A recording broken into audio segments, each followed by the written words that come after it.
Senators gave initial approval to legislation intended to improve the state's business climate.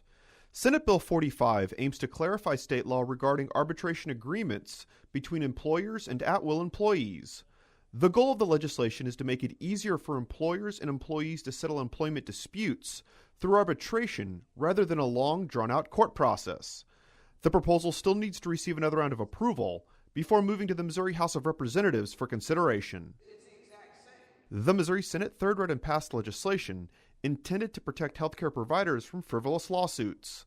Senate Bill 237 states a medical care provider is only liable for its own employees during a personal injury dispute. In as fair a way possible, make sure that we aren't exposing healthcare providers to a greater risk of litigation unnecessarily, while still being able to let the plaintiff be made whole in situations where those circumstances do arise. Currently, medical providers are responsible for their employees and anyone else who uses their facilities.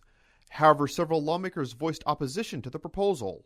One senator believes the legislation provides a loophole for medical providers. What employer in the healthcare industry would ever pay a healthcare provider directly under this bill? Because all they have to do is set up some artifice of indirect payment, and they're no longer responsible for what anybody does under their roof. Lawmakers approved the legislation by a 25-7 vote and sent it to the Missouri House of Representatives for consideration.